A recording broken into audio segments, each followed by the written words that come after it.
മുൻ മുഖ്യമന്ത്രി പിണറായി വിജയന്റെ മകൾ വീണ തൈക്കണ്ടിക്ക് മാസം 5 ലക്ഷവും വീണയുടെ കമ്പനി എക്സാലോജിക്കിന് 3 ലക്ഷവും ലഭിച്ച സേവനമെന്തെന്ന് ഇതുവരെ ആരും പറഞ്ഞിട്ടില്ല.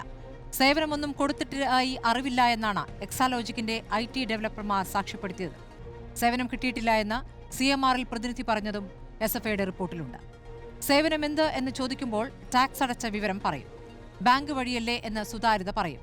എന്നാൽ സേവനത്തിന്റെ രേഖ എവിടെയെന്ന ചോദ്യത്തിന് ഉത്തരമില്ല. SFIO റിപ്പോർട്ടിന് തുടർച്ചയായിട്ടാണ് ED എത്തിയത്.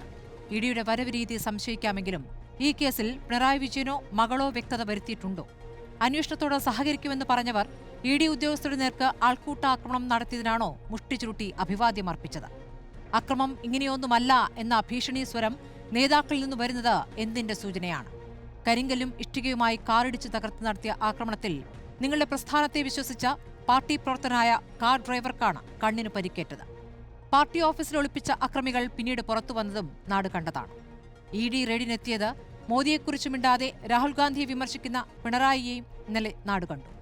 നേതാക്കളും അണികളുമായി കൂട്ടം കൂടിയിടത്തേക്ക് 50 പോലീസുകാരെ അയച്ചാൽ മതിയെന്ന തീരുമാനം എവിടെ നിന്ന് വന്നുവെന്ന് ആഭ്യന്തരമന്ത്രി അന്വേഷിക്കേണ്ടതാണ്.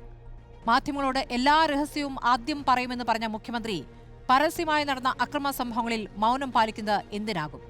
മുഖ്യമന്ത്രി ക്ലിഫ് ഹൌസിൽ താമസം തുടങ്ങാത്തതിനു പോലും കഥകൾ രചിക്കുന്നവർക്കും അദ്ദേഹത്തിന് മറുപടിയില്ലേ?